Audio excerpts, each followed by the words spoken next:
خطبہ شکشکیہ نہج البلاغہ کے نام لے کر سکائفائی حکومت کا جواز تلاش کرنے والوں کو ہم نہج البلاغہ کے خطبہ شکشکیہ کے مطالعے کی دعوت دیتے ہیں اور عرض کرتے ہیں کہ اس خطبے میں حضرت نے اچھی طرح سے حقائق واشگاف کیے ہیں۔ ذیل میں ہم اس عظیم خطبے کو نقل کرنے کی سعادت حاصل کرتے ہیں۔ خدا کی قسم، فرزند ابو قحافہ نے پیراہن خلافت پہن لیا، حالانکہ میرے بارے میں اچھی طرح جانتا تھا کہ میرا خلافت میں وہی مقام ہے جو چکی کے اندر اس کی کلی کا ہوتا ہے۔ میں وہ کوہ بلند ہوں جس پر سیلاب کا پانی گزر کر نیچے گر جاتا ہے اور مجھ تک پرندہ پر نہیں مار سکتا۔ اس کے باوجود میں نے خلافت کے آگے پردہ لٹکا دیا اور اس سے پہلو تہی کر لی اور سوچنا شروع کیا کہ اپنے کٹے ہوئے ہاتھوں سے حملہ کروں یا اس بھیانک تیارگی پر صبر کر لوں جس میں سن رسیدہ بالکل ضعیف اور بچہ بوڑھا ہو جاتا ہے اور مومن اس میں جدوجہد کرتا ہوا اپنے پروردگار کے پاس پہنچ جاتا ہے۔ مجھے اس اندھیر پر صبر ہی کریں عقل مند نظر آیا، لہٰذا میں نے صبر کیا، حالانکہ آنکھوں میں غبار و اندوہ کی خلشتی اور حلق میں غم و رنج کے پھندے لگے ہوئے تھے۔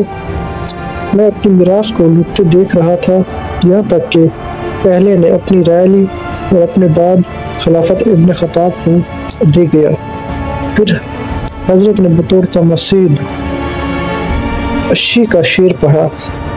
کہاں یہ دن جو ناکہ کے پلان پر کٹتا ہے اور کہاں وہ دن جو جہاں برادر جابر کی صحبت میں گزرتا تھا۔ تعجب ہے کہ وہ زندگی میں تو خلافت سے سبکدوش ہونا چاہتا تھا، لیکن اپنے مرنے کے بعد اس کی بنیاد دوسروں کے لیے استوار کرتا گیا۔ بے شک ان دونوں نے سختی کے ساتھ خلافت کے تھنوں کو آپس میں بانٹ دیا۔ اس نے خلافت کو ایک سخت و درشت محل میں رکھ دیا جس کے چرچے کاری تھے، جس کو چھو کر بھی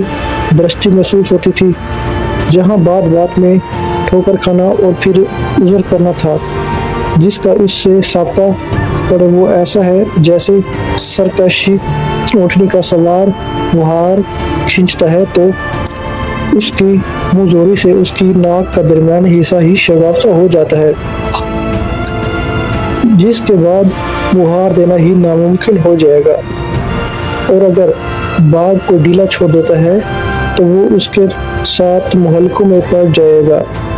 اس کی وجہ سے بقائے عزتی کی قسم لوگ کجروی، سرکشی، وطور مزاجی اور بے راہ روی میں مبتلا ہو گئے۔ میں نے اس طویل مدت اور شدید مصیبت پر صبر کیا، یہاں تک کہ دوسرا بھی اپنی راہ لگا لیا اور خلافت کو ایک جماعت میں محدود کر گیا اور مجھے بھی اس جماعت کا ایک فرد خیال کیا۔ اے اللہ،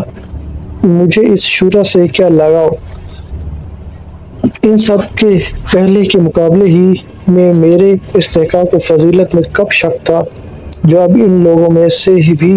شامل کر لیا گیا ہوں، مگر میں نے یہ طریقہ اختیار کر لیا تھا کہ جب وہ زمین کے نزدیک ہو کر پرواز کرنے لگے تو میں نے بھی اسی طرح کرنے لگوں، اور جب وہ اونچے ہو کر اڑنے لگے تو میں بھی اسی طرح پرواز کروں، یعنی حتی الامکان کسی نہ کسی صورت سے نباہ کرتا رہوں۔ ان میں سے ایک شخص کو کینہ و عناد کی وجہ سے منحرف ہو گیا اور دوسرا دمادی اور بغض ناگفتہ باتوں کی وجہ سے ادھر جھک گیا، یہاں تک کہ اس قوم میں تیسرا شخص پیٹ پھیلائے سرگین اور چارے کے درمیان کھڑا ہوا اور اس کے ساتھ اس کے بھائی بند اٹھ کھڑے ہوئے جو اللہ کے مال کو اس طرح نگلتے تھے جس طرح اونٹ فصل ربی کا چارہ چرتا ہے، یہاں تک کہ وہ وقت آ گیا جب اس کی بنی ہوئی رسی کے بل کھل گئے اور اس کی بدعمالیوں نے اس کا کام تمام کر دیا اور شکم پری نے اسے منہ کے بل گرا دیا۔ اس وقت مجھے لوگوں کے ہجوم نے دہشت زدہ کر دیا جو میری جانب بچوں کے عیاں کی طرح ہر طرف سے